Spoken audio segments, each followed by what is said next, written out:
Yo, yo, yo. What's good? What's good? It's Stormy B-Man, and I am back. Welcoming you to Friday Night Chop Session with Stormy B-Man for this Friday, September 26, 2025. This is number 198 in the series of Friday Night Chop Sessions. And we're simply titling this episode Boxing 2025, the fourth quarter.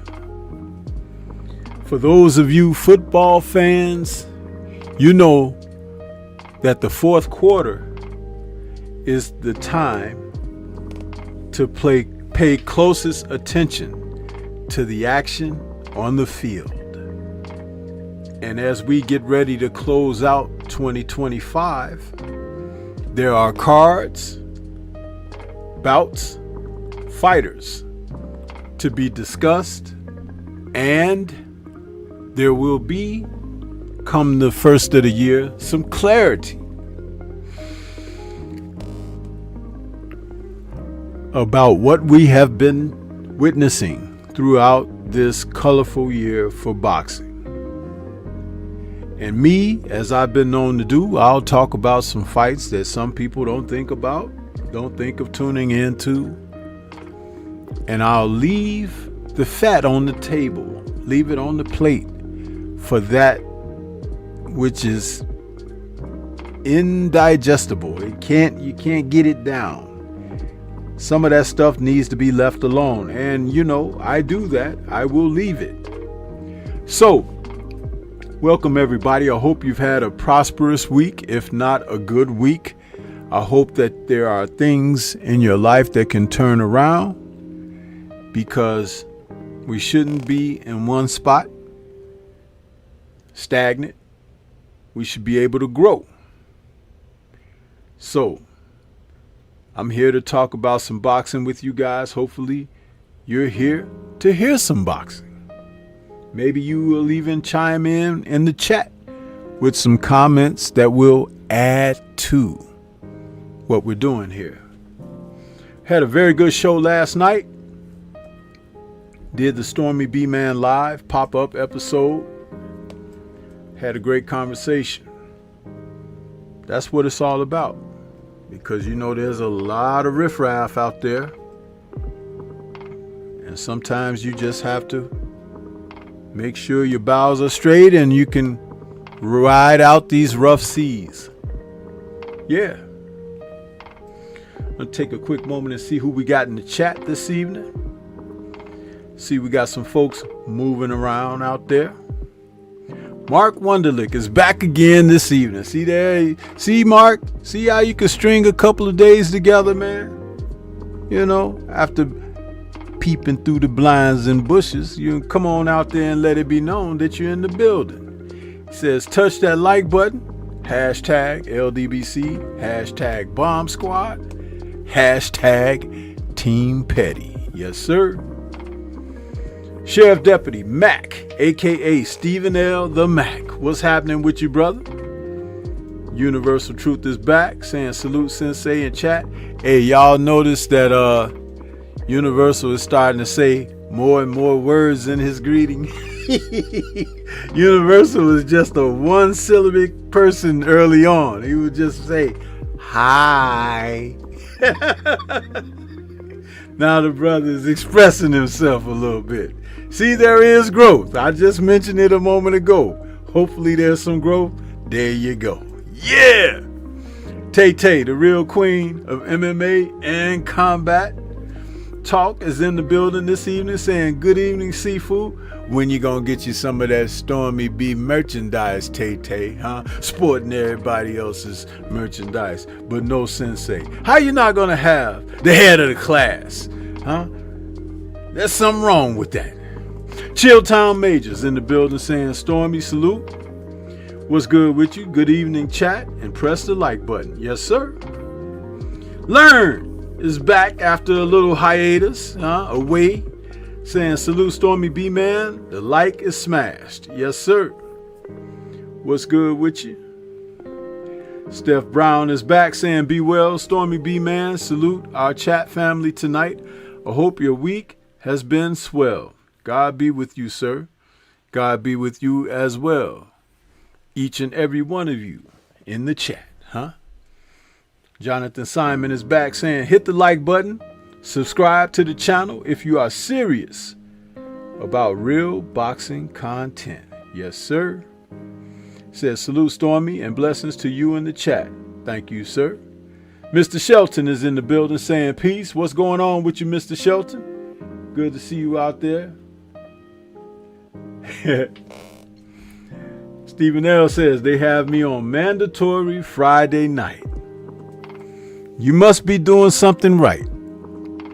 Because if you was doing it wrong, they would leave you be at home. Huh?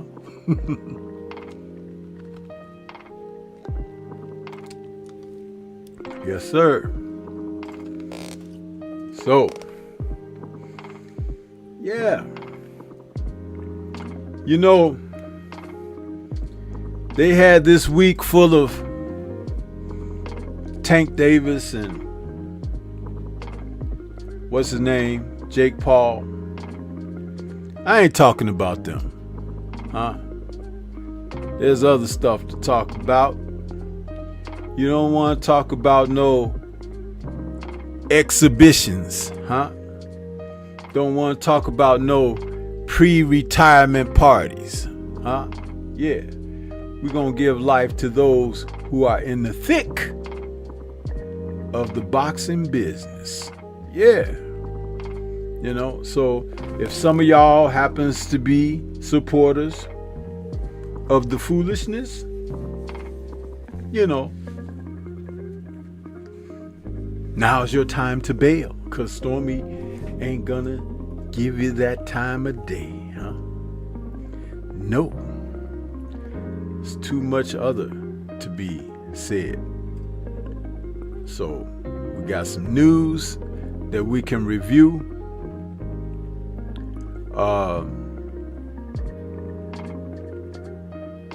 I was combing through the articles of Boxing Scene and found out that next week, next Wednesday, in fact, there's a fight card featuring a fighter that we haven't seen in a while. And the interesting thing is, the bout will be carried on a Wednesday, and it's going to be in the early afternoon.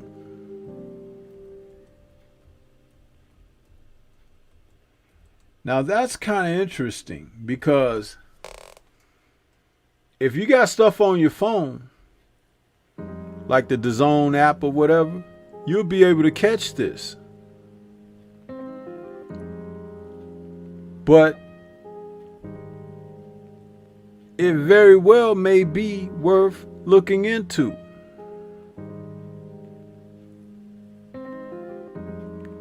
This is going to be a cruiserweight bout between Brandon Glanton and Marcus Brown.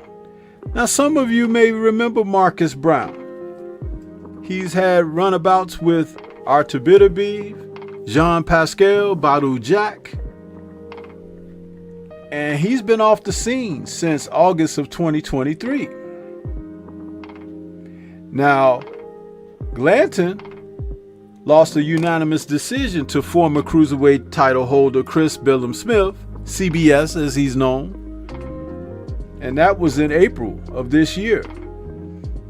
So he's a year younger than Brown at 33, 6 foot with a 79-inch reach, and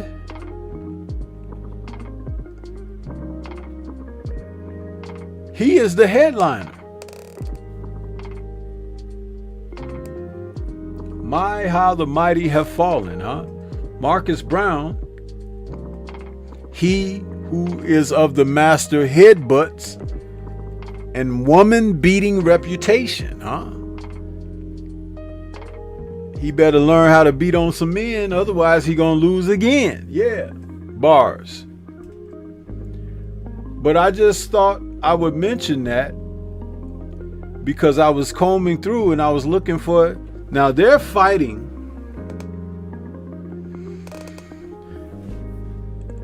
in Nigeria, Lagos, Nigeria.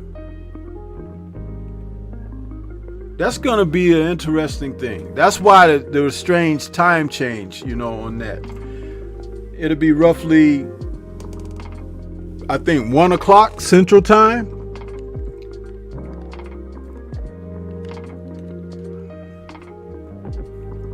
They're starting to have more and more fights over in Africa now, too, guys. Not that there weren't always fights in Africa, but more of the profile names of fighters you're more familiar with. I think that region is starting to open up to world-class boxing, and that's very good. Very good. They've been talking for the longest about fighters like Francis Ngannou and Deontay Wilder and Anthony Joshua, even what's his name? Bacoli. All of these fighters have been talking about fighting over there. And it's interesting because I would like to see fights from a new region in profile. Plus, it'll give inspiration to people from that region to get into the sport of boxing. Some young men may be over there. Some young boys will see the sport and be like, you know what? I want to box. And what better example than to have some of these strong warriors go over there and put their skills on display for the public. So yeah. Black Martial Arts Society, what's good with you? I see you out there, brother. Salute to you. Yeah. Smash the like button, people. But I just was thinking about that. It's a good thing to have some of these people come out and represent. Nothing wrong with it at all as far as I'm concerned with.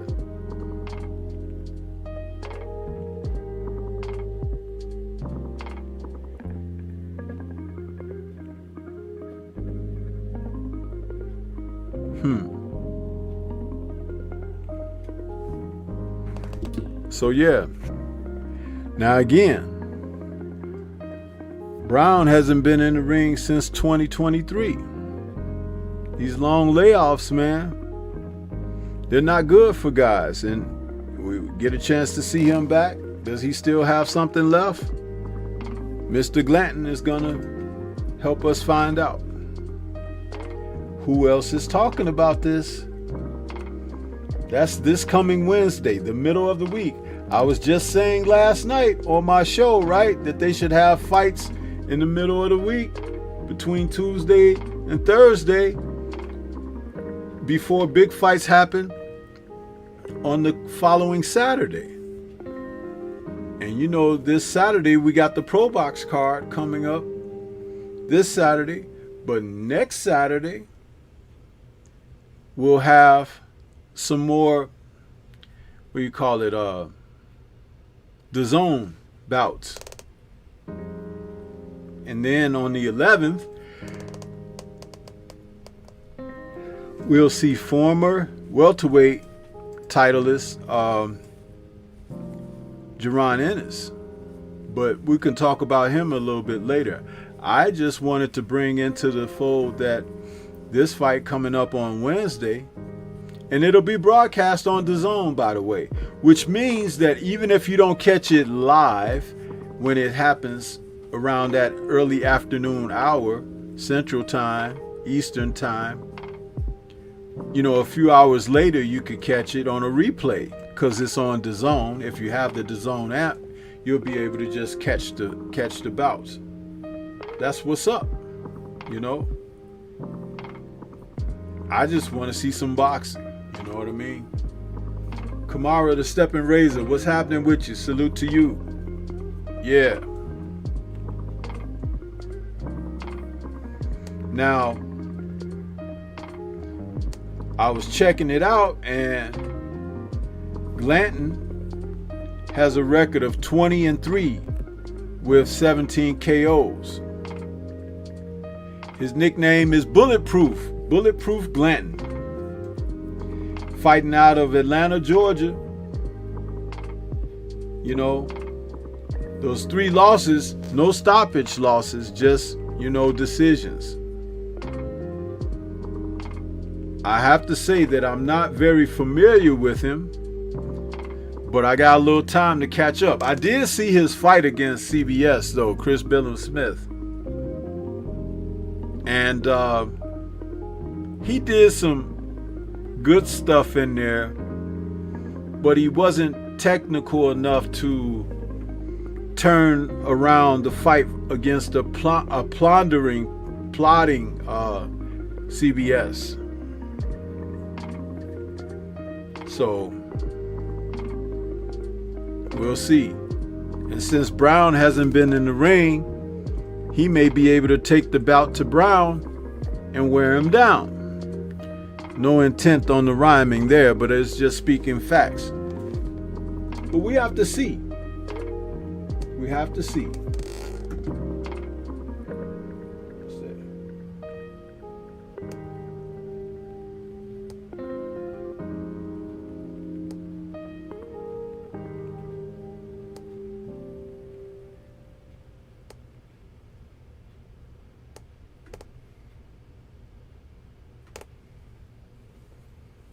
Anybody in the chat familiar with Glanton?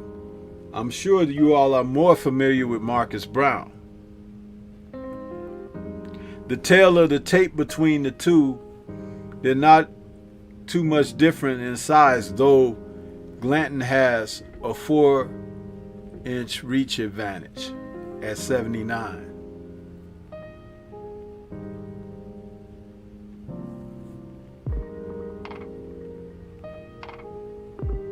I wonder, will a headbutt come into play in this fight?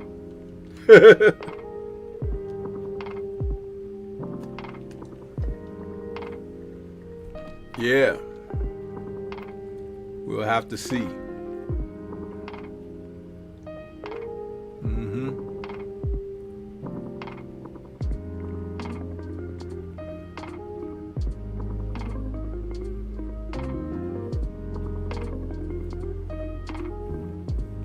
Black Martial Arts Society says that happened against Beterbiev. Yeah, the headbutt. And it happened against Badu Jack too. He was the one that opened up Badu Jack's forehead and had it looking like the Hoover Dam, where blood was just running down in his face. Why they didn't stop that fight, I don't know, man. The dude was bleeding. You could have pulled a raft out and went rolling down the river on all that blood coming out of his head. I thought he cut an artery or something, the way that Badu Jack was bleeding.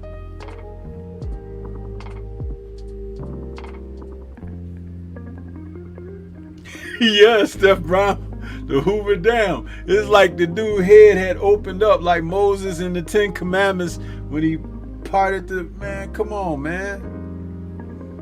Listen. He should... Badu Jack was ready for the slaughterhouse. He was... Yeah, man. It's like... when I was watching the fight, I was like, dang, they gonna stop this? Round 7, round 8, round 9. I was like, damn, he done lost a quart of blood already. Shit. It was no wonder that Badu Jack still could have the energy to punch. He lost so much blood. I was like, damn. What, they giving them transfusions in between rounds?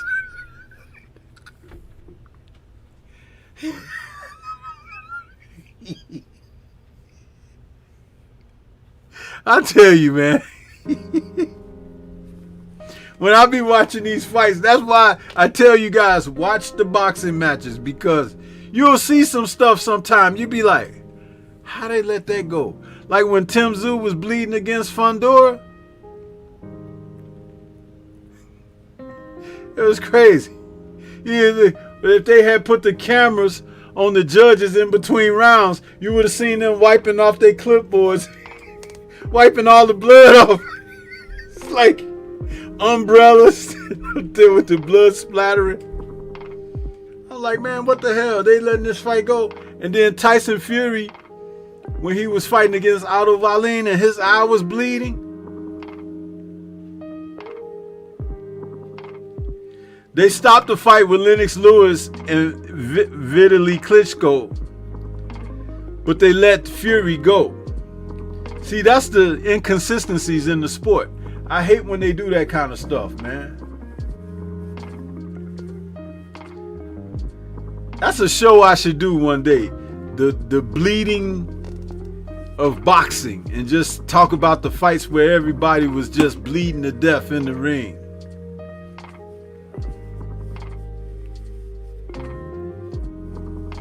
Just bleeding. Steph Brown says, nasty stuff, Sensei. Hey, don't blame me. Blame the damn refs that won't stop the fight, man. The ref is looking around. He's like, I want to see the audience reaction.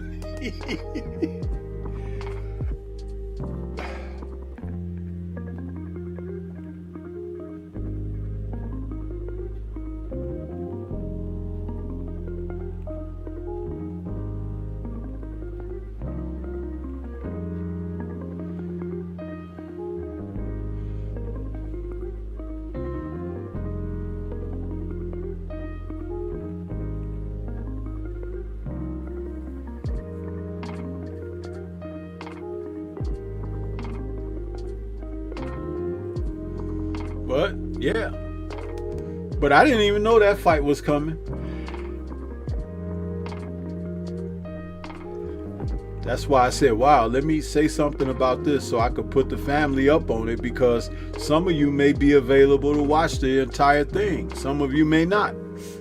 But it's nice to know that you got some boxing coming up, you know, that you can tune into. That's what's up, man. That's what's up. I do favor Glanton in this fight, though, because the inactivity, you can't make up for inactivity, man. You got to be in the ring. When he fought Billum Smith, that was in April of this year. His last fight was in June of last year. And Brown, like I said, hadn't fought since 2023. That's a long time.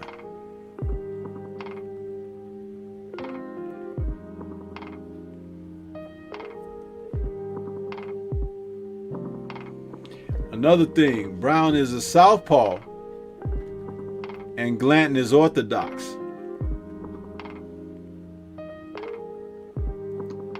If you want to look up Brown, go check out his last fight against Chris Billum Smith, CBS.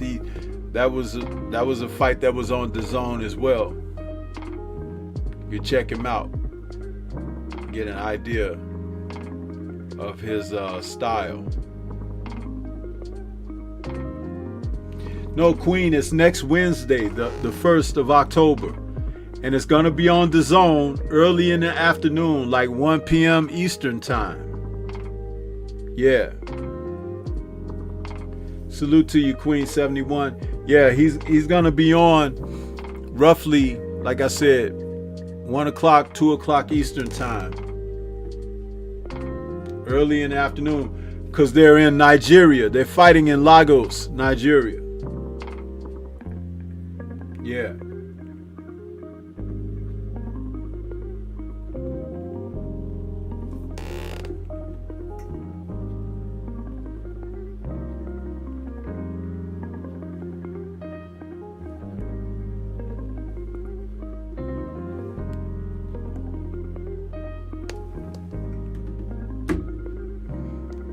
Yeah.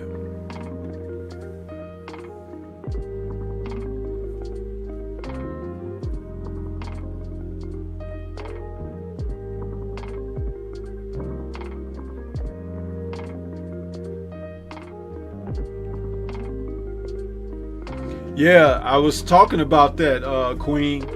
I was talking about how fighters with names and they're raising the profiles. They're starting to fight more in Africa, which is a good thing to really globalize the sport. And there's some talent coming out of over there in Africa, Ghana and Nigeria. I want to see these fighters. I want to see them do their thing. Queen says, I got him over Marcus Brown. Yeah, I do too. I have Glanton. That's what I said just before you started writing in the chat. That's what I was saying. I favor Glanton in this fight.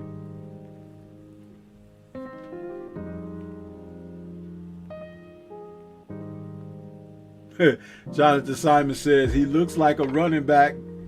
Glanton, and his name sounds like one. Yeah, he's a guy. If you want to check him out, his last fight was against Chris Billum Smith. He lost a unanimous decision, but it was a workmanlike effort from Smith because Glanton didn't go nowhere. He was in there in the thick of the battle with him. Yeah. So that's what's up.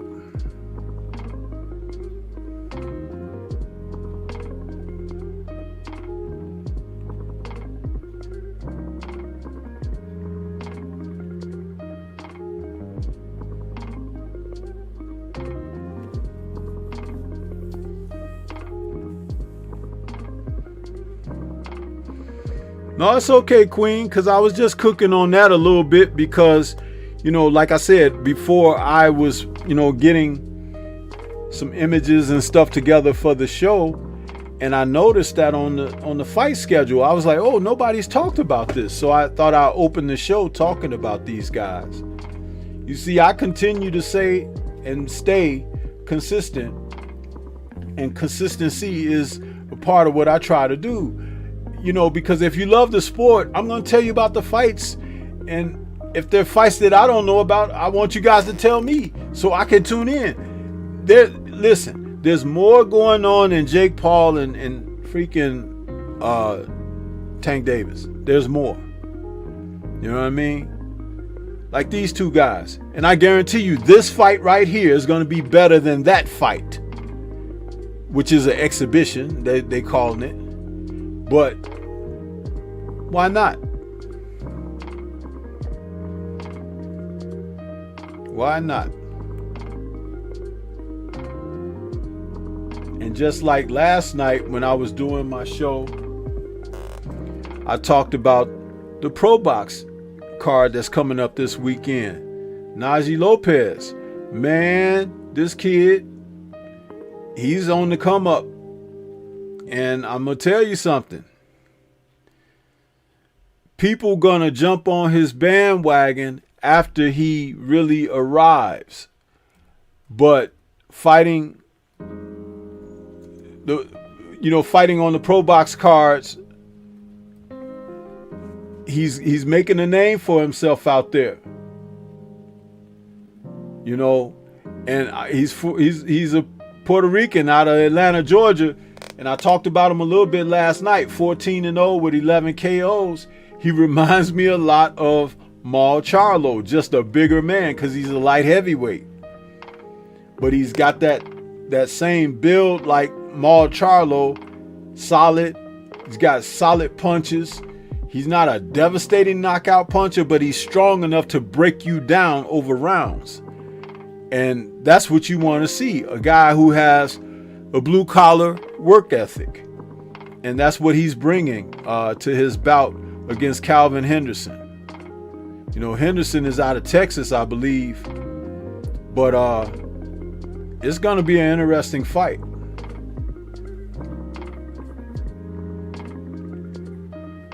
Steph Brown is asking, is Marcus still training at World Class? I have no idea. I didn't even know he was fighting. Just stumbled upon it today. Queen says, thank you, because I'm tired of the conversation about Tank and Jake. Yeah, absolutely. These people don't know when to stop it with that stuff. You give a little bit of attention because it's a part of the sport, but when you're dwelling every single day, several times a day, and all of that, you have no creativity.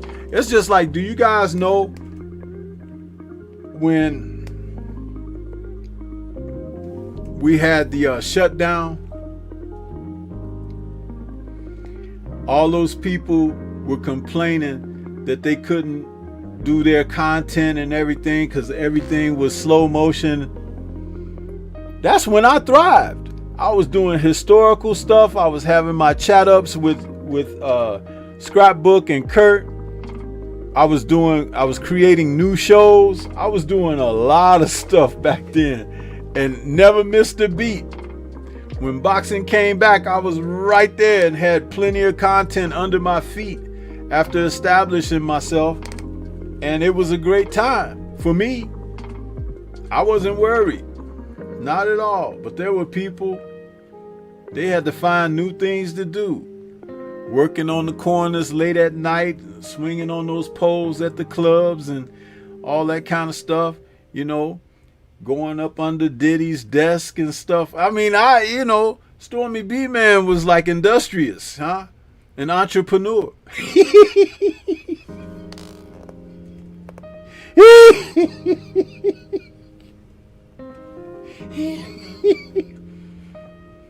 Yeah.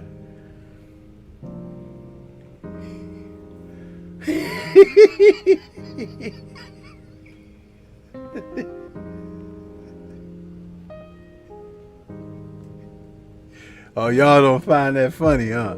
Maybe some of y'all was doing what I was talking about. How he know?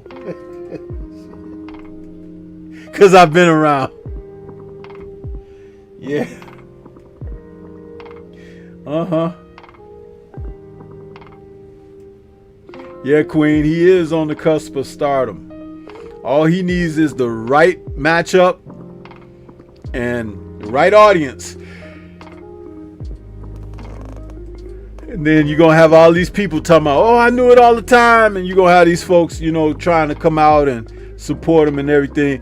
Because he just looked like a regular brother, right? But he's Puerto Rican. Now, what's really interesting is we're going to see how many of the Puerto Rican audience of boxing is going to gravitate toward him. Are they going to wait for him to be successful and show support?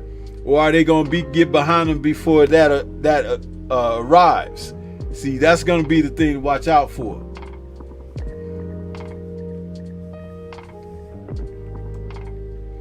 Steph Brown says, haven't given that fight any attention, no point, especially if you let them tell it. My goodness, fam, that stuff is taxing. Yes, it is. It is horrible.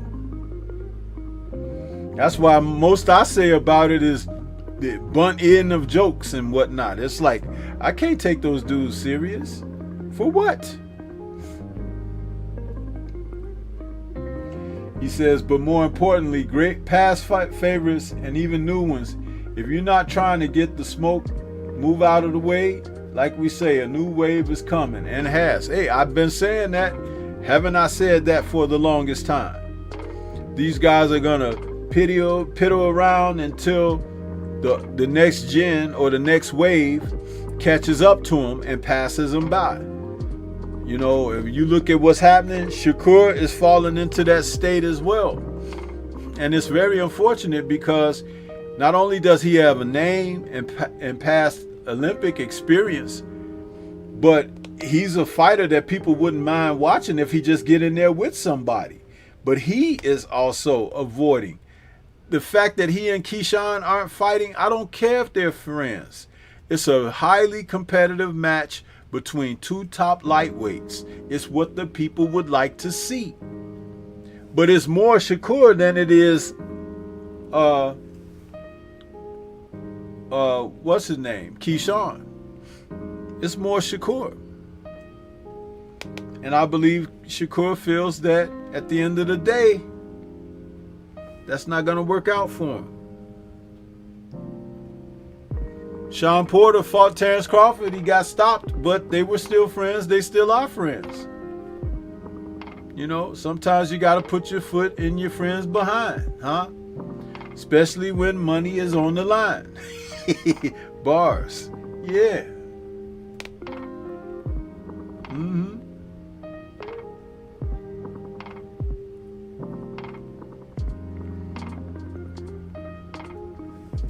Yep.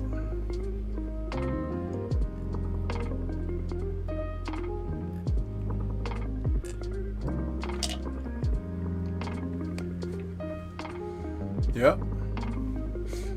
But this card with Najee headlining, there's some other fights on there. Chiquila Fields, what's good with you, Chiquila? How you feeling? Thanks for stopping in. Jeremy Hill versus Christian Cruz Chacon, super featherweights. Now that could be a pretty good fight there. These two dudes, Hill is out of the U.S., of course. He'll be bringing his record of 22-3 with one draw with 13 KOs. He's 32, fighting out of New Orleans. Yeah. We'll see what he got. Because Christian Cruz Chacon is coming in 23-7 with one draw, 12 KOs out of Mexico. Yeah. Yeah.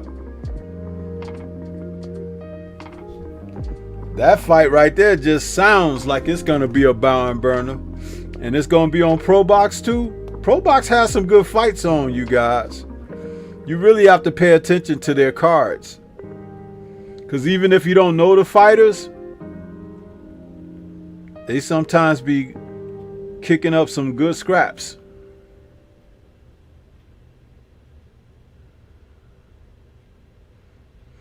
There's a lot of super welters and lightweights on that card Saturday, tomorrow night.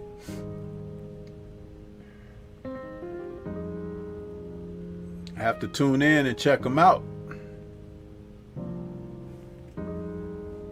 Yep.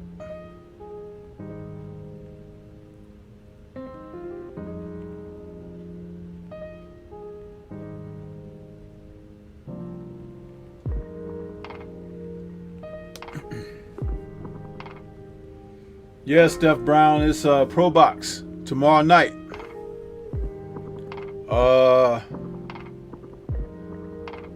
Let me see what time.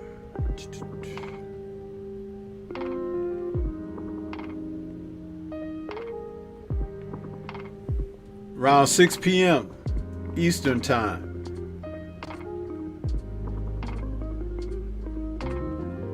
Card starts around 6 p.m. tomorrow night.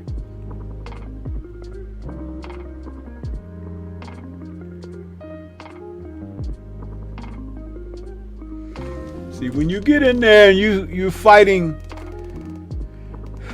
like that, you get a chance. Now that card will get a chance to breathe because there's no other fights around it. And they should do well. It should do very well. And they're fighting out of that arena that they've built in Kissimmee, Florida. And yeah.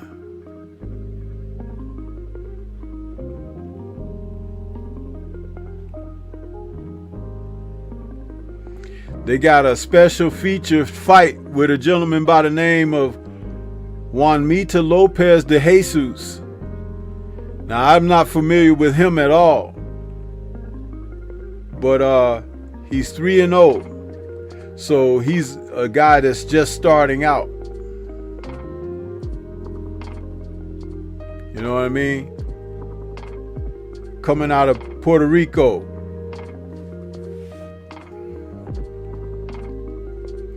Convos with Cam, how you doing? Good to see you. Salute to you as well. Dale.Riv out there as well. What's good? Salute. Yep.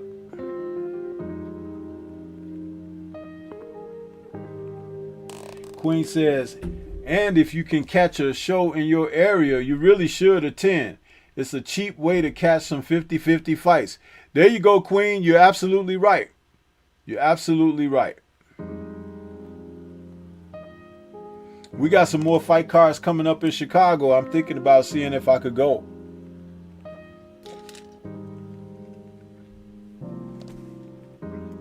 Yeah.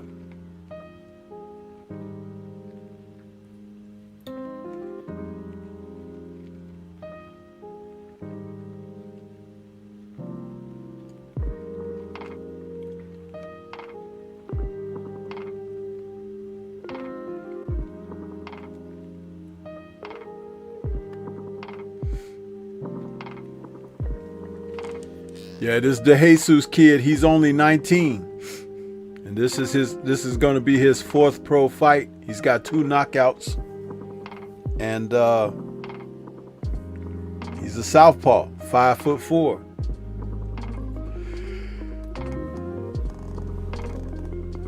Flyweight. Little bitty dude.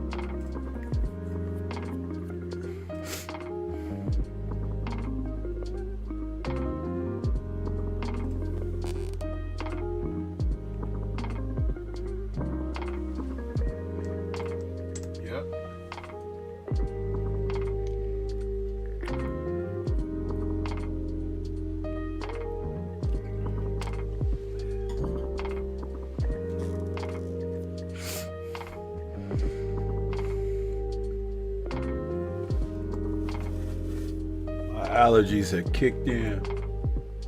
It's like, man, my nose, I feel like I got a sneeze. It's itching.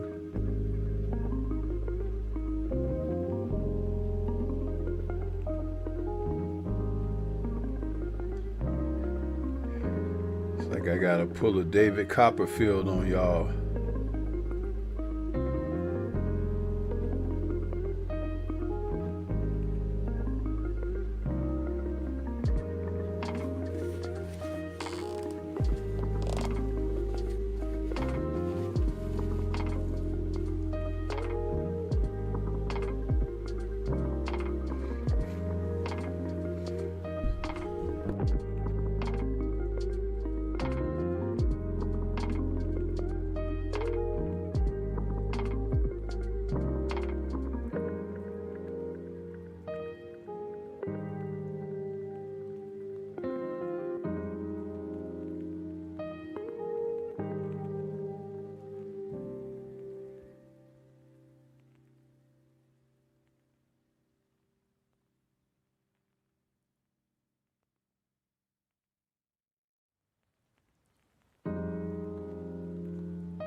Y'all like my little abracadabra trick? Stormy here, then he disappeared. That's that famous kung fu move. When you get to be a master, you could do that. You disappear. You right there and you gone. And they like, where you at? Then you appear over there. You ever see that in the kung fu movies? Well, I've learned how to do that.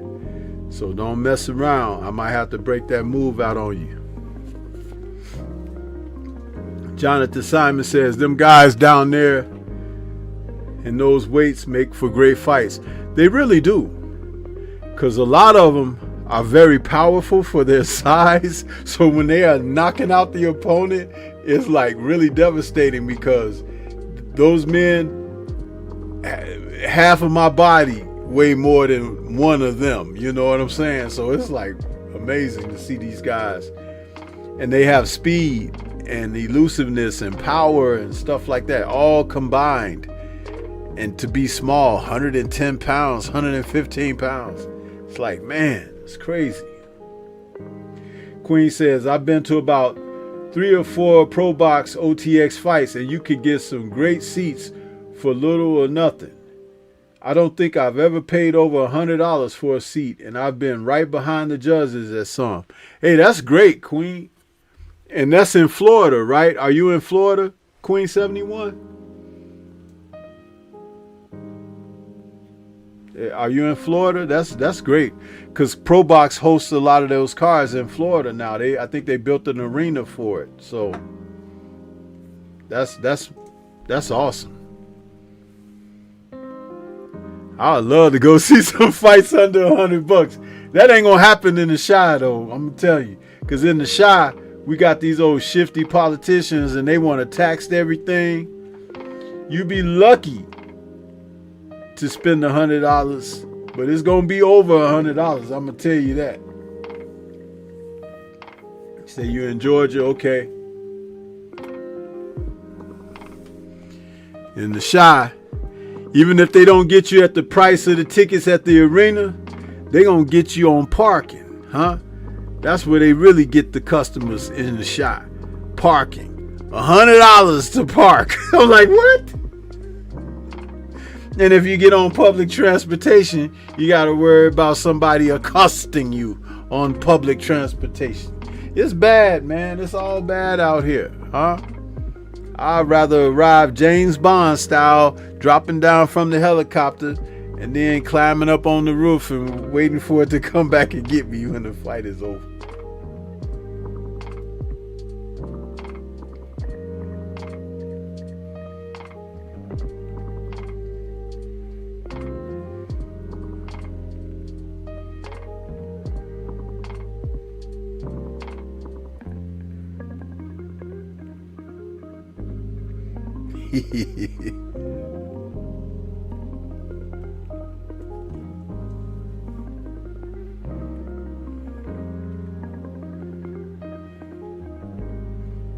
Yeah, but I can't wait to watch Lopez. I want to see how he performs.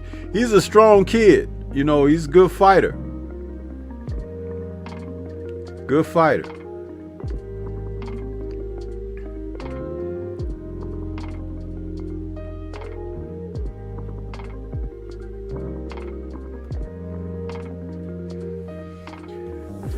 Jonathan Simon says, Stormy, my favorite fights was Michael Carbajal versus Humberto Gonzalez, man. He's like 1 and 2. Carbajal was one of my favorites from the amateurs. Carbajal was a good little fighter, huh? Little hands of stone. Man, that kid was in some good fights, man. He used to fight on ESPN, Top Rank.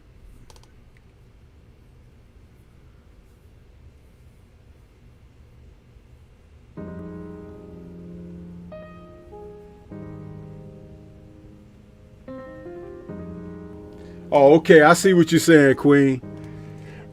I see.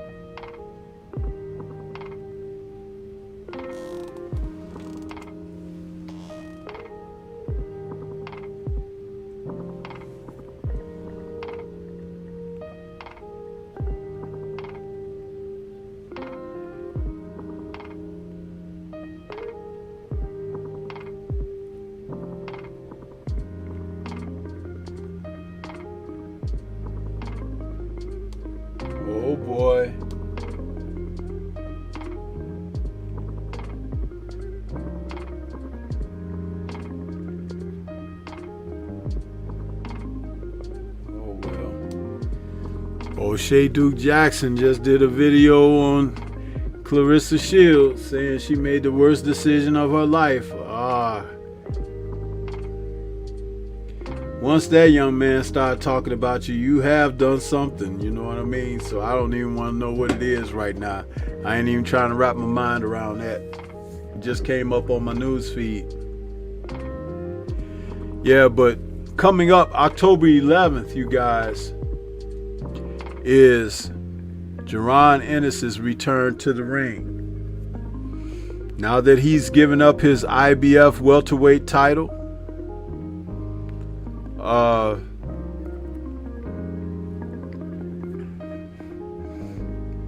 it's going to be interesting.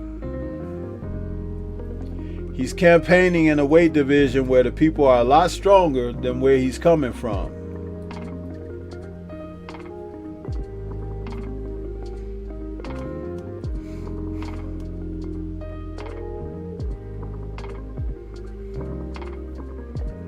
And you know, he really hasn't had a signature fight yet. So with 34 wins and 30 knockouts, he's going to have to do something. And he's 28 years of age. He's getting ready to campaign in a division where it's going to be a lot tougher for him. This is not going to be welterweight.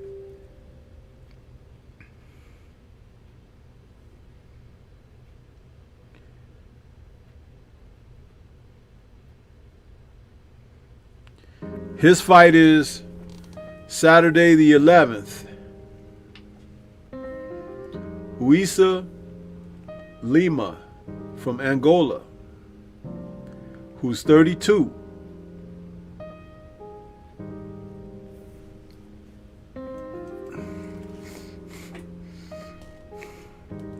Yeah, Queen, I feel that the Stanionis that he fought is not the Stanionis that got put on ice and hung out to dry by Virgil Ortiz Jr. Because remember, Stanionis had been fighting regularly and he had built up some momentum and everything. And then when he had signed to fight Virgil, they kept stalling him out, and Virgil had these health issues and injuries and different things. And Stanionis ended up being on ice for a minute. You know, and I didn't like that at all. And he's fighting tomorrow as well, Stanionis, but he's gonna fight in Lithuania. He's fighting some guy that's 16-2.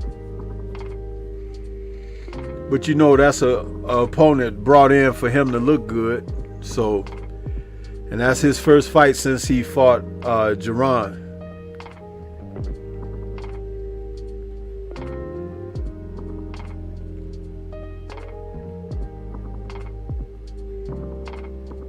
Because I'm going to tell you,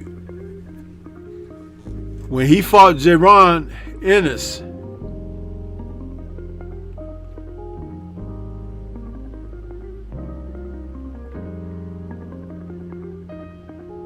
he had one fight in 2024. Then before that, he hadn't fought since 2022.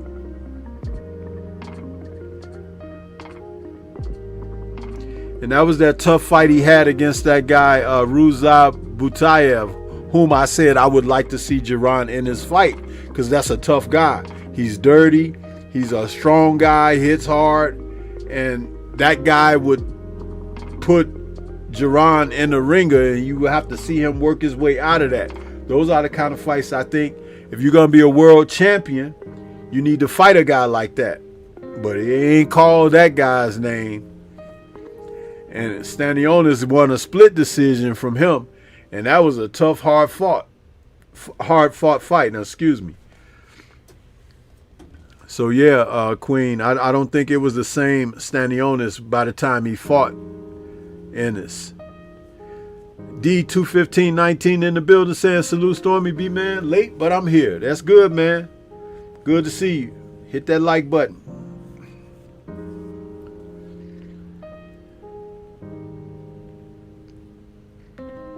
Yeah.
Yeah, so this guy that Ennis is fighting, Lima, I don't know a lot about him.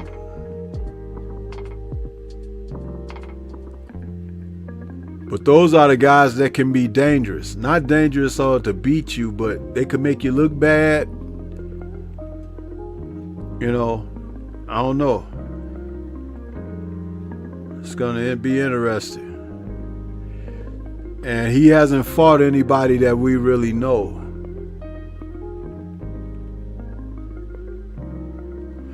Aaron McKenna from the UK. I know that guy. He lost a 10-round decision to him unanimously.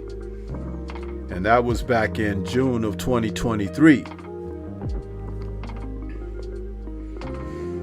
And that fight was fought at 160.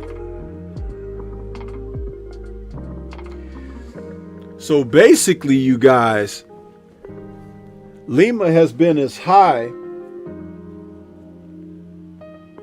He has been as high as super middleweight.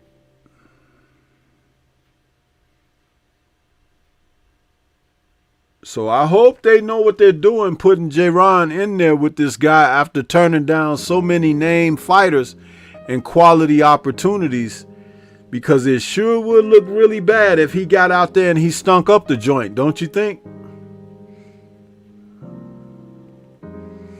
I'm not wishing it on him, but I mean, those things have happened. I mean, you know, if you watch boxing,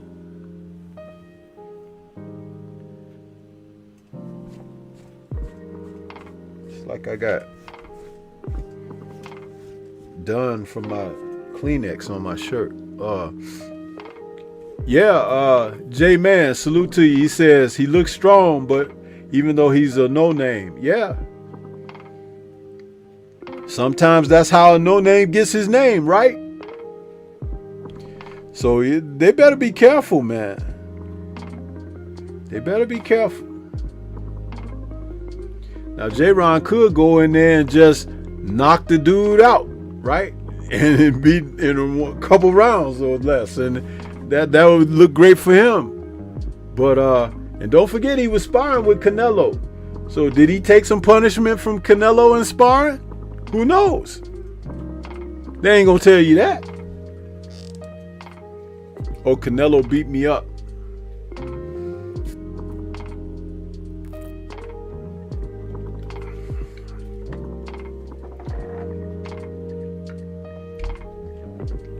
Stay Dangerous Boxing, what's good with you? He's asking, what's your sleeper fight that's coming up? I don't have a sleeper fight. I watch so much boxing that I'm totally awake on the sport, brother. See, boxing don't creep up on me like that. I am too seasoned to know that things can happen. You always leave a window of opportunity open for the unaccounted for. That's why so many people that were talking about Bud Crawford would lose to Canelo, they didn't really know boxing. I've been paying attention to the sport a very long time. That's just like when they asked Bud in the aftermath, when did you know that you could defeat Canelo Alvarez? And Bud told him when he signed the contract. You see, that's not boasting and bragging. That's being confident. And it's often associated with boasting, bragging, and being arrogant because you happen to be a melanated person. But melanated people are God's chosen people. And that's what people really need to understand.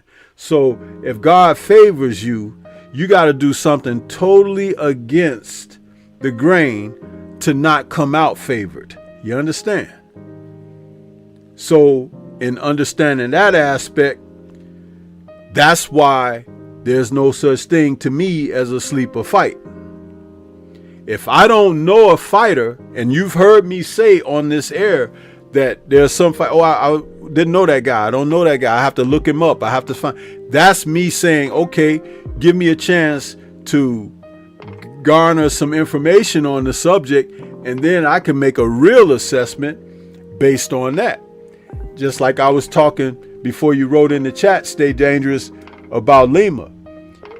Ennis's people picked this guy. The guy has fought as high as super middleweight, and he's fought as low as junior middleweight. So it's like, it's very interesting because we don't know him. But if that guy is coming in with an edge that says that, hey, if I could beat Jaron Ennis or even just make a great showing, that's a financial windfall for me. It could change my life. And Ennis go in there and playing around and stuff like as he's known to do and be showboating and stuff and get caught with something or whatever. It's like, hey, and that will happen. It's a matter of time of who he's in the ring with to take advantage of that. So yeah. And that's who will end up being the sleeper. Shit.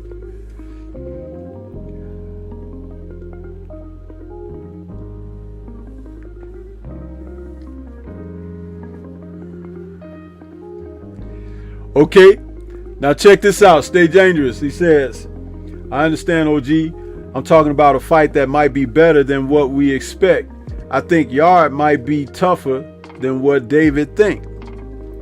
Okay, so I'll ask you this question, Stay Dangerous. If you feel that Yard might be tougher than what David thinks, then what does that truly say about Yard?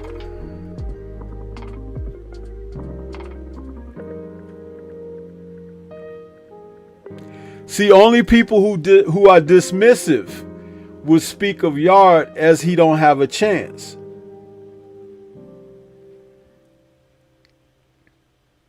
Yard is a lot stronger than Demetrius Andrade. He's a lifetime light heavyweight.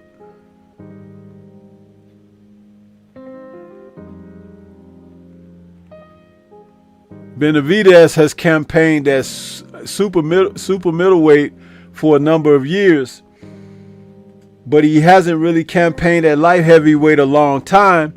But his effectiveness at light heavyweight hasn't been what it was at super middleweight. So he's going in against a natural light heavyweight, just like Vasquez was a natural light heavyweight. So he could find himself in some trouble because David Morrell wasn't experienced enough to capitalize, excuse me, my words, I'm getting tongue-tied. He wasn't experienced enough to capitalize on Benavidez's shortcomings, but they were there. They were presented. Guess what Yard could do? Yard has already fought for a world title against Kovalev, nearly had Kovalev, and then got fatigued, and we know the rest. Bitter Beef was a different story for him. But that's an experience that he garnered that wasn't there. And with time off and being able to regalvanize himself and get back in there against the that gentleman that he rematched and he beat him so easily, I like Yard's chances. Plus you factor in that David allows himself to become a big back in between fights. The yo-yoing of your weight is never a good thing. Big back, you know, he can't leave some of that stuff alone. And he's gonna pay for it sooner or later.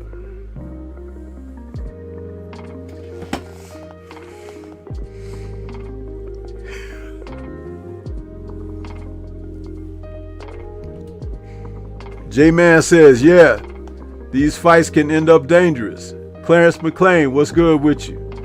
He says, salute my people, Stormy B-Man, a.k.a. Sensei. Salute to you. Yeah, man. You always leave room for the underdog.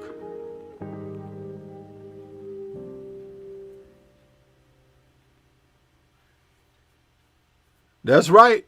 And I'm going to tell you, Dale.Rib, you just made a wonderful point that I like to point out. Fighters who could take a good shot on the chin usually don't take a good shot to the body. That's usually the thing. And Davis' thing, I don't know that he has a great chin. I believe that his size has always made a difference, especially at super middleweight.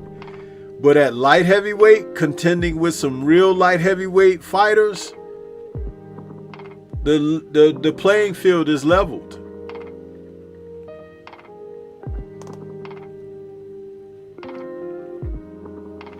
He's talking about chasing cruiserweight champion Zerto too.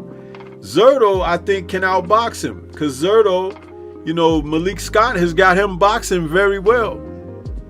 And Zerto has turned into a cutie, whereas super middleweight, he was a weight bully and dominating strong guy. But at cruiserweight, the way he boxed Chris Billum Smith and a few of the other guys he's fought, he looked like a cutie now. And he's still strong. And he can still take a solid shot.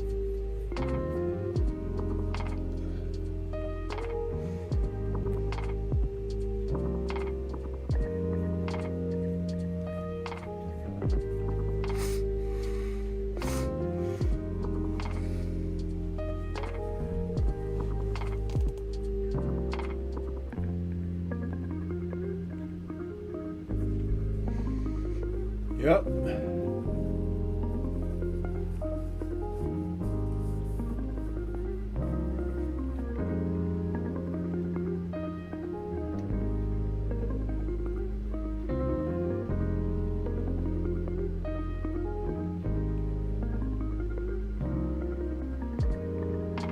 The one thing you can't account for is like a guy who decides that he's not going to give a full effort. You can never see that coming. Daniel Dubois pulled that shit when his fight against Usyk. It was one of the most worst non-efforts that I have seen in recent memory. I'll never put any faith in Daniel Dubois again. Never. Never.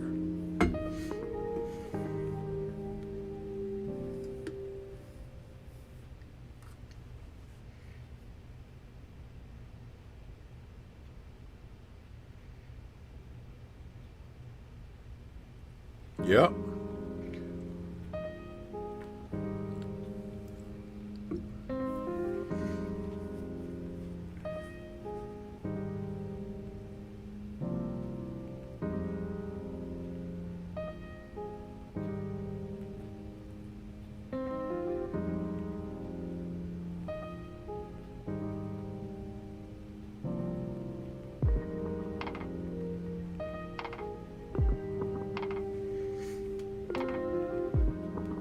Yeah, but October looks like it's shaping up to be kind of nice, you guys. It's going to be good to see Jaron Ennis back in the ring at the new weight. But headed up toward the end of the month, you got the heavyweights, the big men, huh? Joseph Parker and Fabio Wardley. Man, this is a good fight, y'all. Because, see, Joseph Parker had been running around talking about, oh, I'm ready to fight anyone in the world and all of that foolishness. Huh? However, he didn't fight the rematch against Zhilei Zhang. He was supposed to fight Zhilei Zhang in a rematch. Elected not to do so.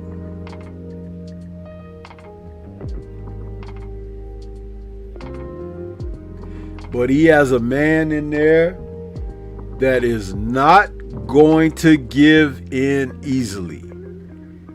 And Fabio Wardley. That's a damn good fight, I'm telling you. Because if Parker thinks that he wants to fight for a world title again, and Wardley has never been there, This is the type of fight that Wardley is going to press Parker into showing us what he really has. Don't forget, Joe Joyce knocked out Parker. Fabio Wardley is better than Joe Joyce.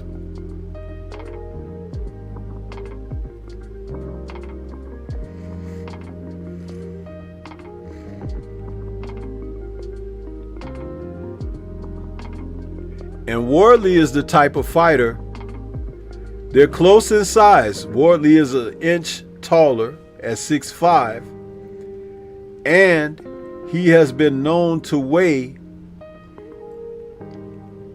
roughly 240 plus pounds. His last 4 or 5 fights, he's been 243, 241, 243, something like that. A very good weight for him because he's solid. It's not fat. It's not fat at all.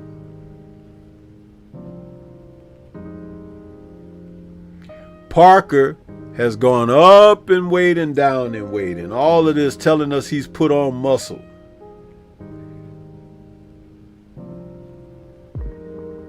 Muscle is heavier than fat. Against Martin Bacoli, Parker was 267 pounds.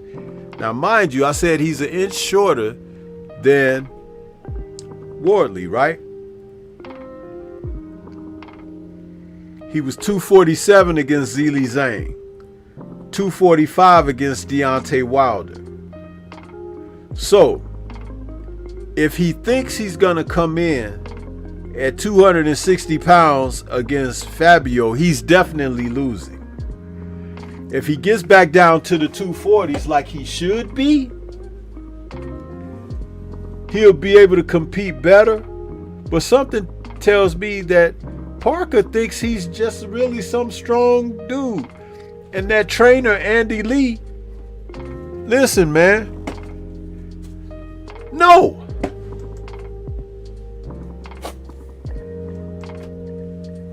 They kiss Andy Lee's behind like he is like a second coming of some kind of guru or something. No.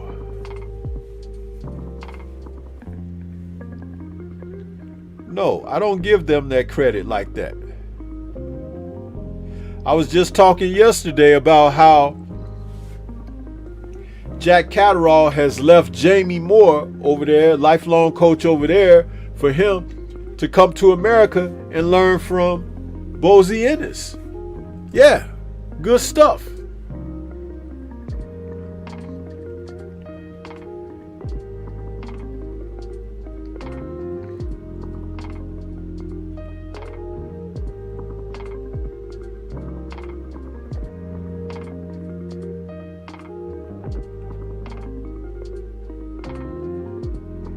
Tell you to stop giving them guys credit that don't deserve that credit, man. Huh.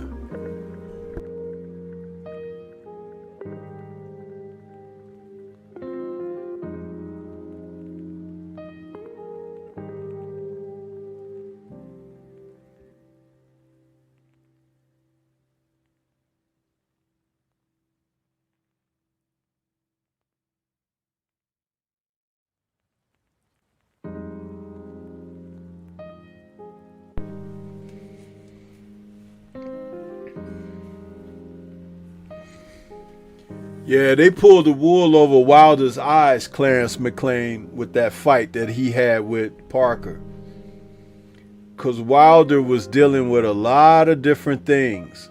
And he was in between styles, hadn't been active and everything. And Parker had come into that fight against Wilder with like 4 fights under his belt. You know, when Wilder was off. I told you. Inactivity is the worst friend of a fighter. And I just said earlier in this show, when Queen was asking me about Jaron beating Ennis, Jaron beating Stanionis, was, you know, that wasn't a good win for him. I said that wasn't the Emmanuel Stanionis that was supposed to be facing Virgil Ortiz Jr. because that guy put him on ice for a long time. He was out of the ring. He was laid up and everything. And by the time they served him up to Ennis, you know, the inactivity, it showed.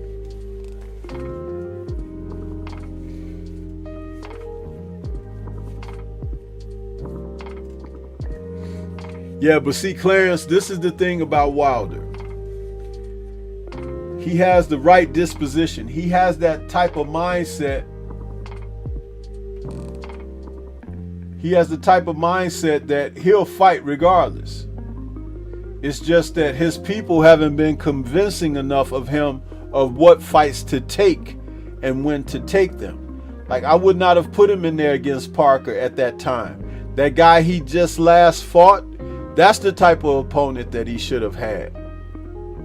No disrespect to that guy, but that guy is not on Parker's level, you know, and he's definitely not on Zhilei Zhang's level. So it's like Wilder needed a couple of fights to be refreshing. Now, I know he doesn't want to do that, but stop being so doggone hard-headed and do it the right way, because if you listen to this reasoning, things will line up for you just like they lined up for Parker. Nobody was calling Parker's name or anything. And he benefited with that victory over Wilder more than anybody knows because it was Wilder. But see, that lets you know these critics and pundits out here, the stuff that they've been saying about Wilder over the years, they've been discrediting him. But, a guy wins a decision over him and it's like, Wilder's washed and you're going to celebrate that guy like he did something great. Okay. Well, if he did something great, that means he beat someone great, right? You can't have it both ways.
Clarence is asking, he said, didn't Big Baby supposed to fight Wardley? Stormy just asking. Yeah, he was supposed to.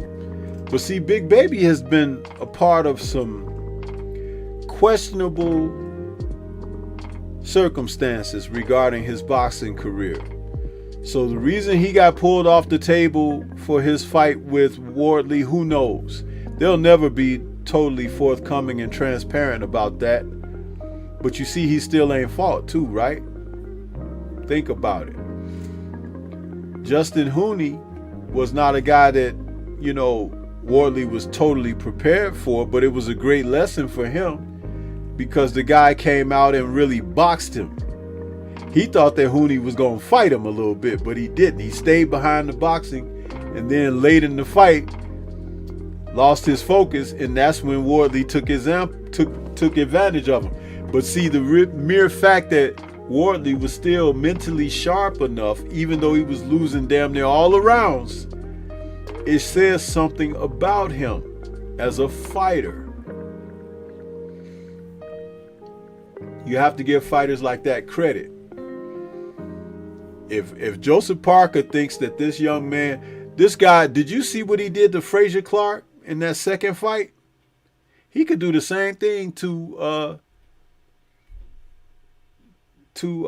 Joseph Parker. He could do the same thing to him. Because don't forget this, you guys. Parker is not a big puncher. He's not.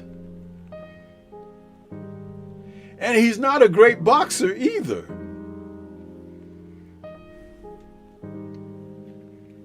Parker has a record of 36-3 with 24 knockouts.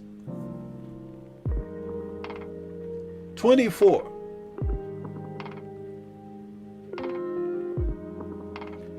His last real knockout, we're not going to talk about the Martin Bakole thing because Bakole never trained or anything for that fight. He was just brought in off the sofa. Simon Kean, back in October of 2023, he stopped Simon Kean, Kean, in 3 rounds. Who the hell is Simon Kean? Entered that fight 23-1, but nobody knew who the hell he was. And before that, he beat and knocked out in 1 round Faiga Opelu, and that was in Australia. 1 round stoppage of that dude. Who the hell is that dude? You see what I'm saying?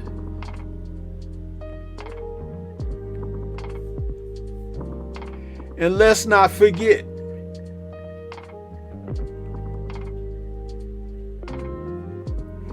in July of 2018, he lost a unanimous decision to Dillian Whyte. Dillian Whyte!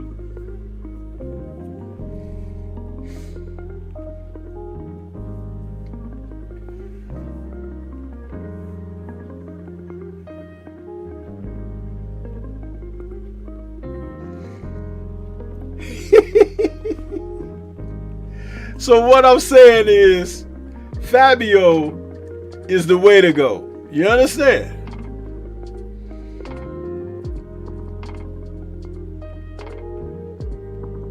Joseph Parker. He's a pretender, man. Oh yes, I'm the great pretender, pretending that I'm always around. Yeah. How about that?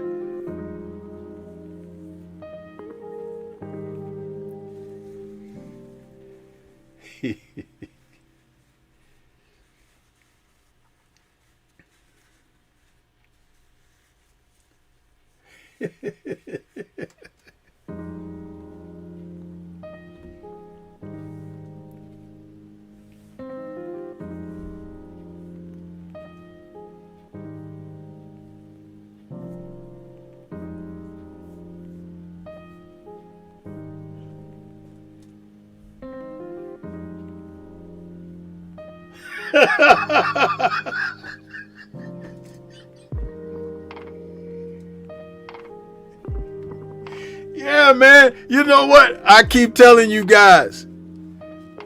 I will tell you the truth. You might get mad, especially if some of these dudes is some of your favorites, huh?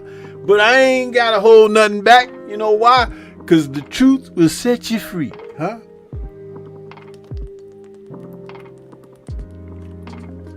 Yeah. Yeah. Joseph Parker, the pretender. Shit.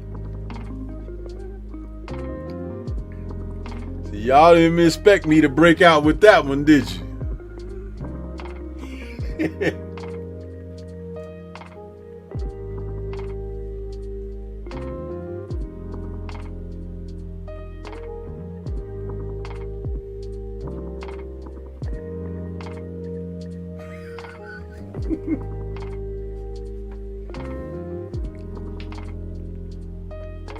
That's right.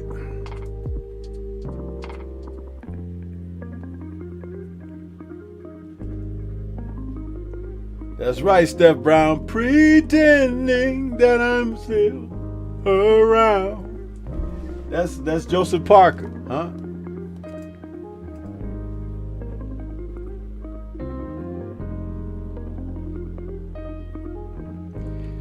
Well, you know Clarence McLean, you know Stormy B man don't give a damn about that, right?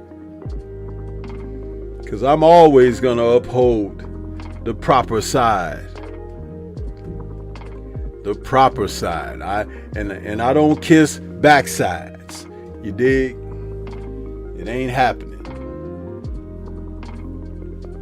Nope.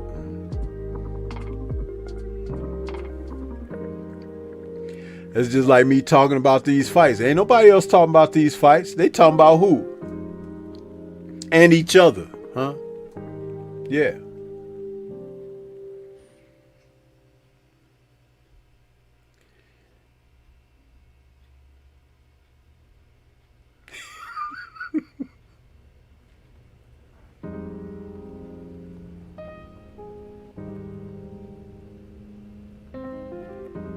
You see, I got these legends on the wall behind me over here. Sugar Ray Robinson, Henry Armstrong, Evander Holyfield. Listen, man. That's the real stuff right there. Ain't got no time for no doggone foolishness.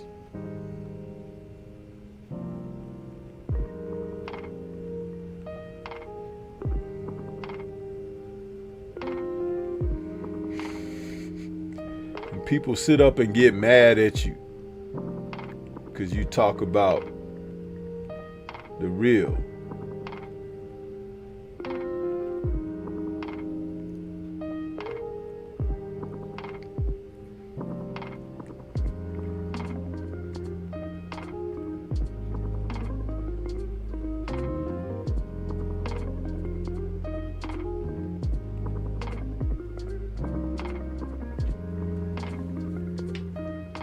Yeah.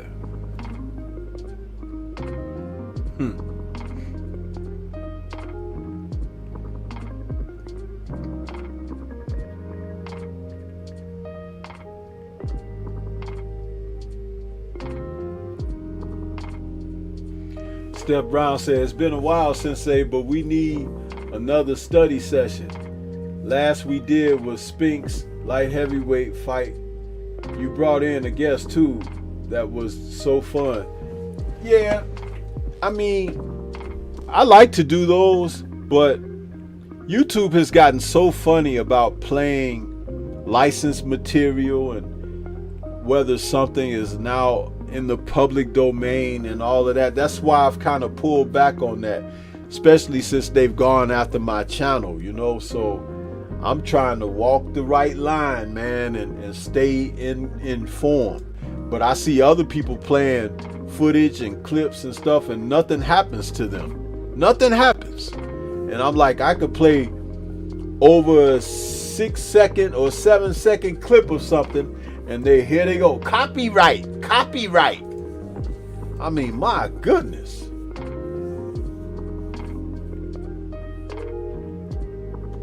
If I could play the content like I would like to or whatever, I'd be the best person out here doing that stuff. I'd be seeing some of these guys playing the stuff and they be calling themselves doing breakdowns and stuff, and I'm like, they're not even scratching the surface. But I know what I'm capable of. As soon as I get the proper leverage and I can do certain things, you'll see me expand and be right there where I need to be. Right where I need to be.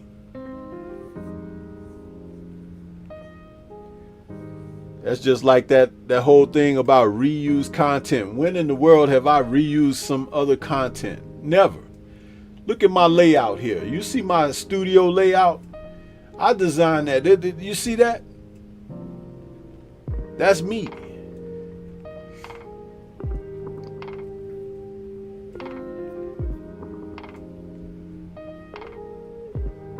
Yeah, you see me sitting up in this studio, even though it's an artificial studio. This is my creativity here. Where's that reused? I got a dedicated board back there with Henry Armstrong, Evander Holyfield, and Sugar Ray Robinson, the favorite fighters of the three wise men of boxing.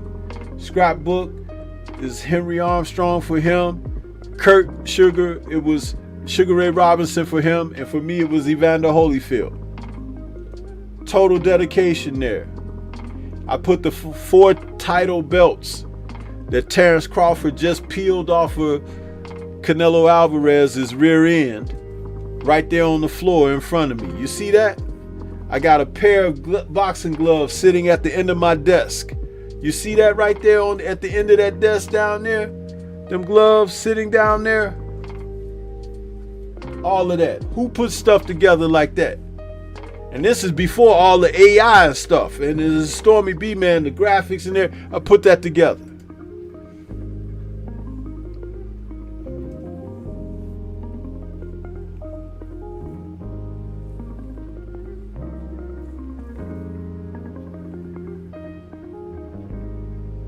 I make it where I can zoom in, where you can see me up close and you can see me far back like I am now. I just took it off the zoom in. And all of that kind of stuff. I had to work that stuff out. Nobody taught me that. I had to learn how to do that on my own. Where the hell am I reusing content though? Where?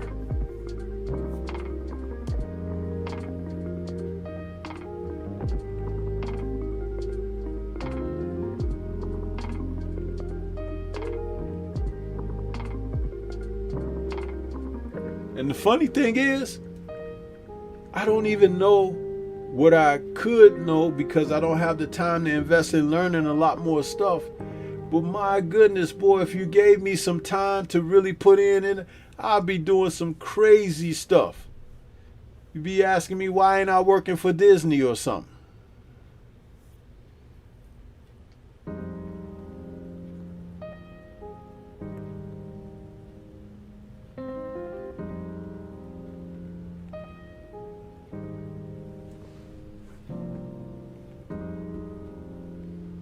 Yeah, and Clarence, I haven't got to them yet, but I'm going to talk about them, you know?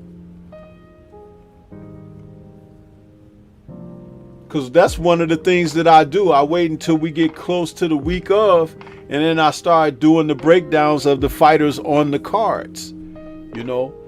I don't like to do it too early unless there's some news that goes out early and I could talk a little bit about the fighters, and then like my Jesus Ramos video from what was that, yesterday or this morning. I do that.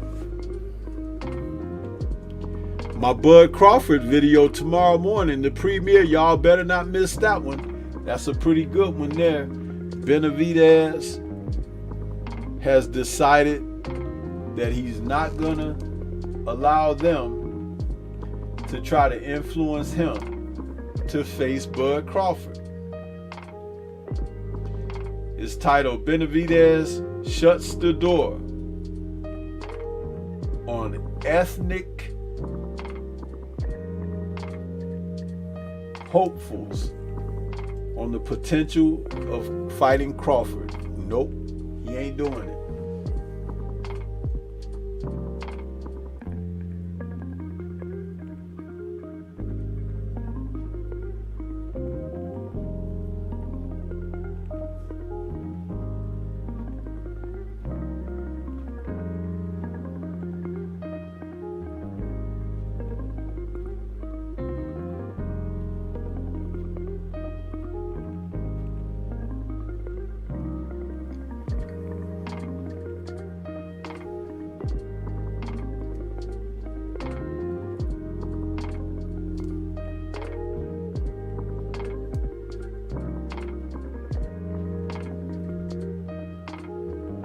Chris, what's good with you?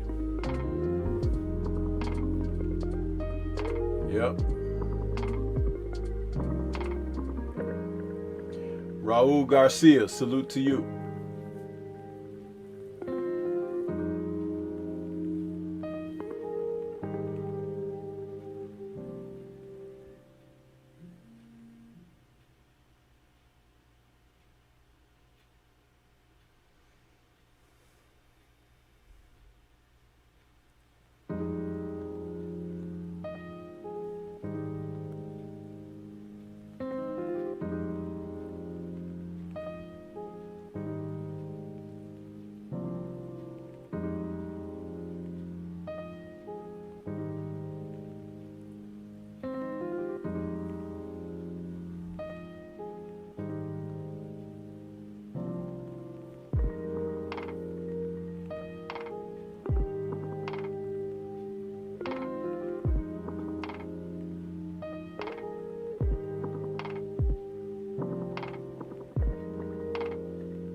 Yep.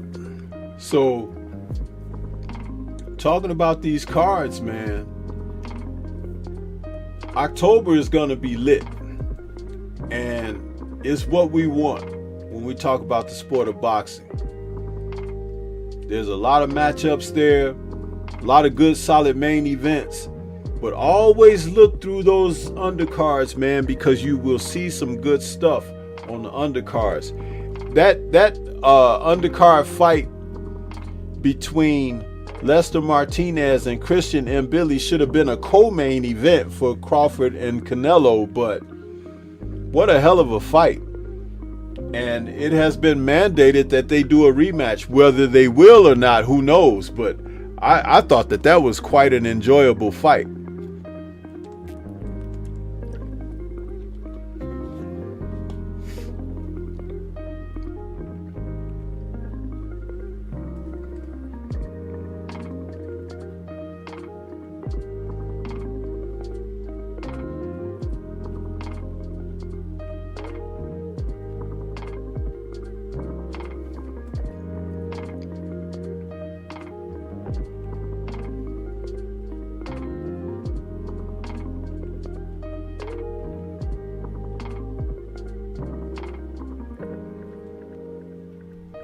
And also on that night,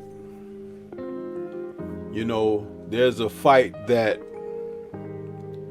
once again, boxing is doing itself a disservice because they're going to put it on the same time.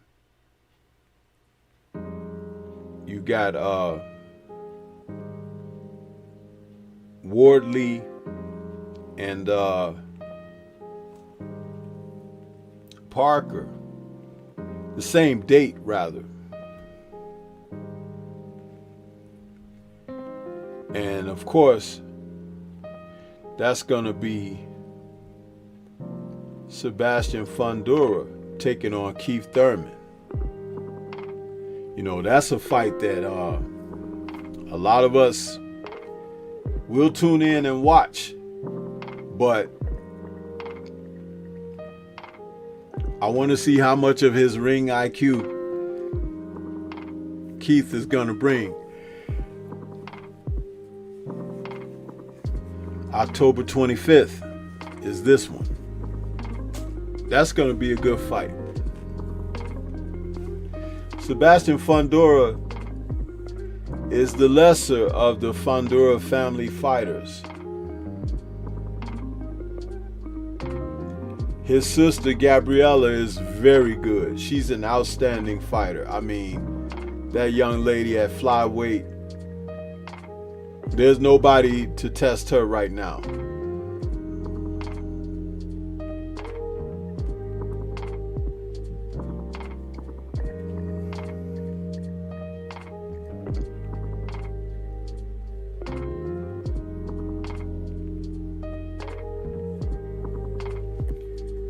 But I'm going to tell you something. On the undercard of this fight, they got a couple of good matchups, man. That O'Shaquie Foster and Stephen Fulton at super featherweight. People been sleeping on O'Shaquie Foster. But that young man is a damn good fighter and champion. He just got to do something with that hairstyle he wearing. That's all. These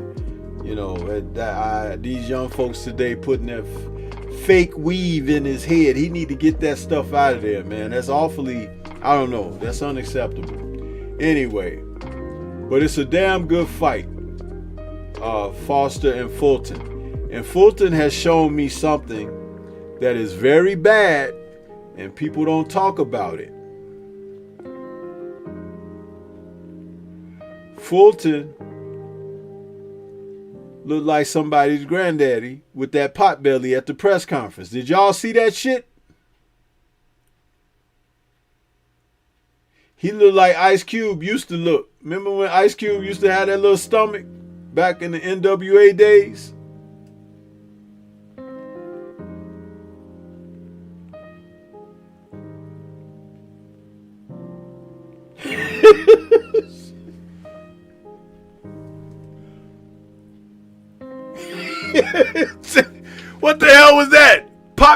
on Stephen Fulton, man.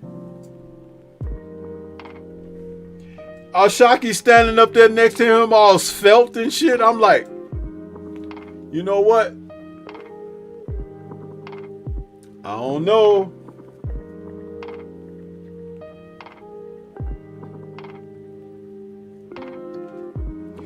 Jonathan Simon says, he said the other day he having trouble making 126. No, he ain't having trouble making 126. He having trouble missing the dinner table. That's what he got trouble with. Listen, lack of discipline, bro. Lack of discipline.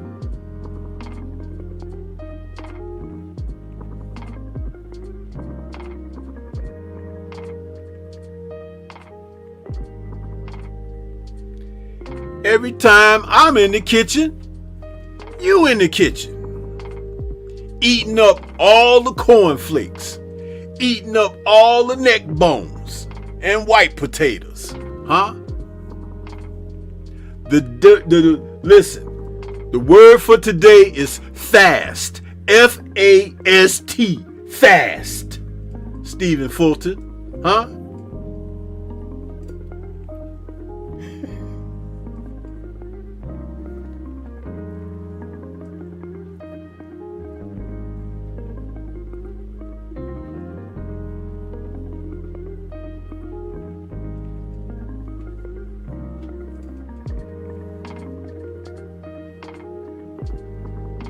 Standing up there, I ain't never seen a 31-year-old fighter at the press conference with a pot belly. Not even AB. And he the granddaddy of pot belly fighters out there, right? No neck and all belly. But what the hell was that with Stephen Fulton, bro? It's like, I'm like, dude, do you need a girdle or what the fuck?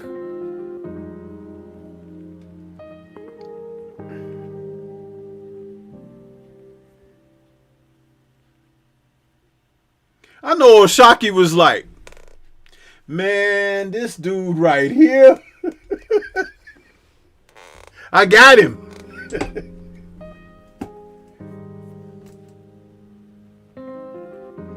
You can't let somebody beat you coming in the press conference looking like that at all. Because I don't care if he loses it by fight time. Do you know how hard he had to work to lose it by fight time? While you was training and working on your styles and your strategies and everything, he was over there stomach growling and shit. It's like, no, man. You can't let that happen. Nope. No.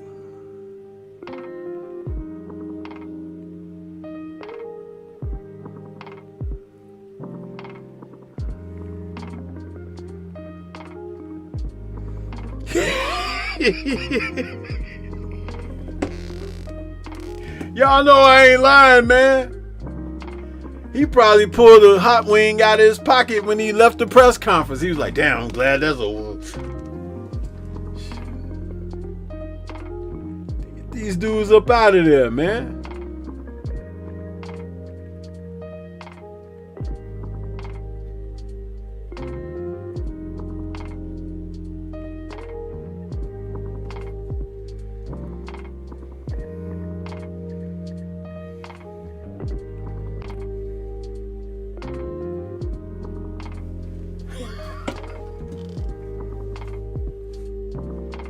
Yeah,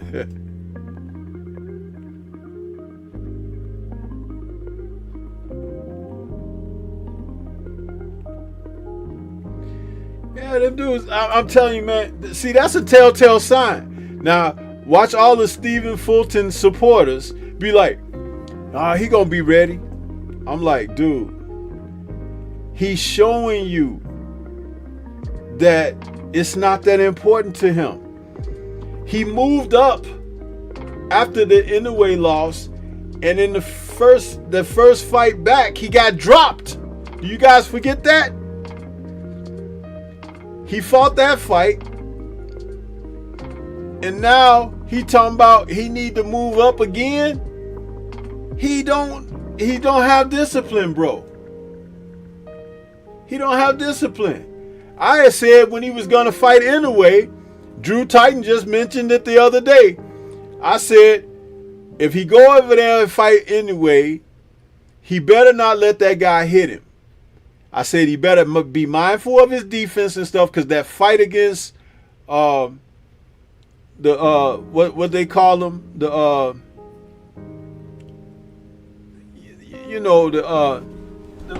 boy, the young boy, the handsome kid.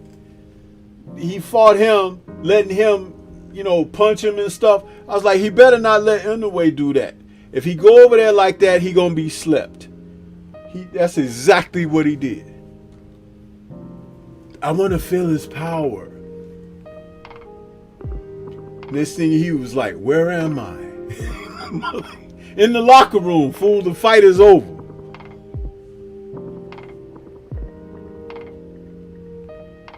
Figueroa, thank you, Del Riv and Simon.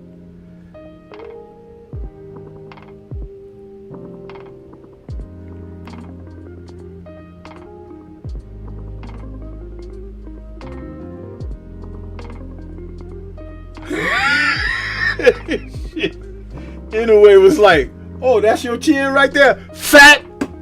Thank you very much. Give me my belts. You big dummy. But hey, you can't tell these guys nothing. Can't tell them a damn thing. We know it all, and we're gonna show you.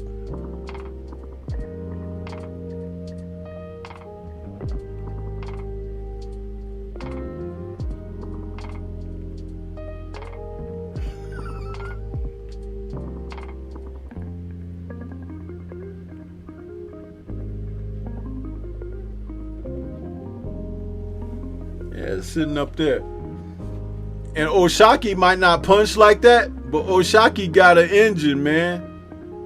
He got an engine. And he gonna be there to the end. He gonna be there to the end, or he gonna be there till Steven run out of gas. Because with that pot belly, I'm telling you, the conditioning ain't gonna be there, bro. It ain't gonna be there. He done showed me already that he hard-headed. So he showed me already that he's undisciplined. He done showed me already that he don't have the right mindset. They took Oshaki's title from him. He come back and win it in the rematch. He values his position and he wants more. He's gonna be the more serious guy. You watch what I'm talking about.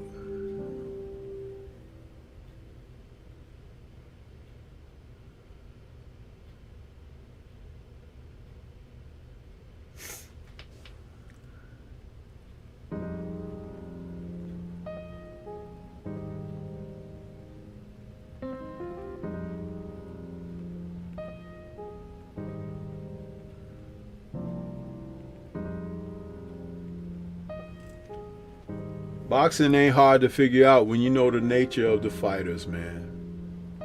It's not hard at all.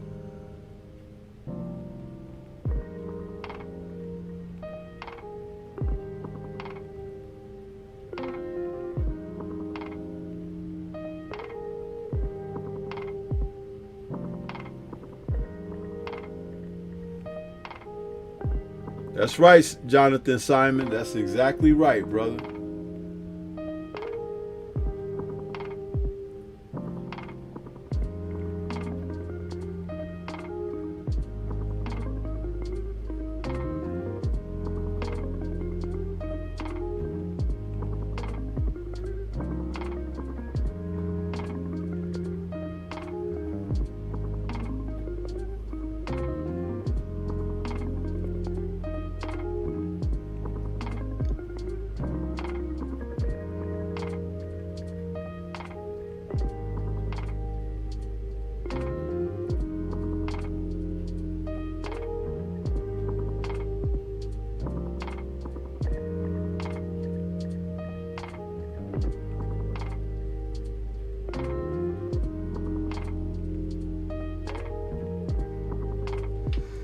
Yep.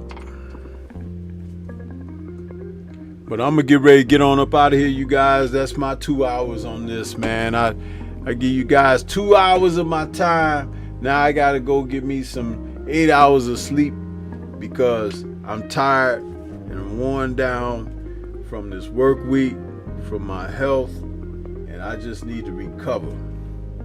But you guys, I thank you all for coming out, engaging with me with the chat.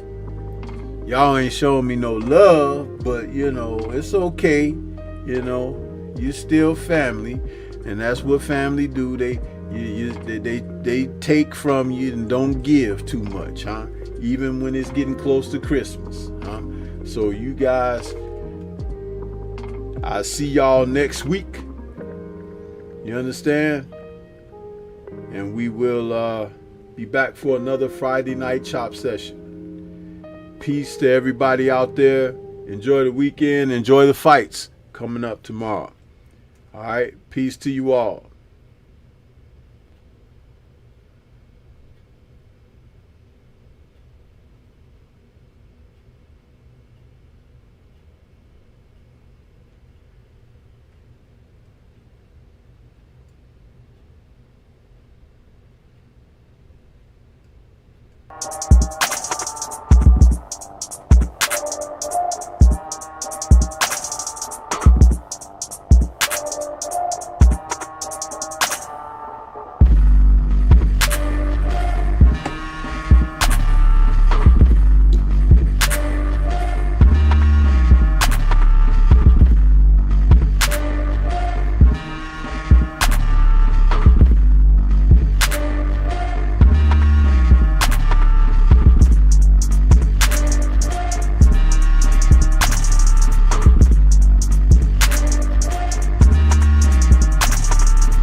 All gonna be the same.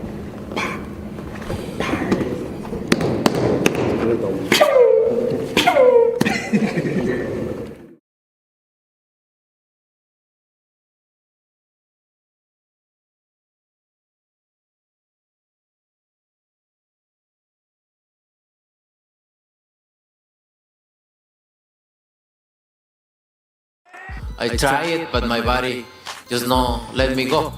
And you need to accept it. That's it. I hit Crawford, but no clean shots, like with all my power. He's a great fighter. He's a good fighter. He knows how to move and everything. You mentioned one elite fighter. Just one. You. Oh, me. Look, when I stuff a mud hole in your asses, you're gonna be a nobody. You're gonna be just like everybody else. Don't matter to me. All gonna be the same.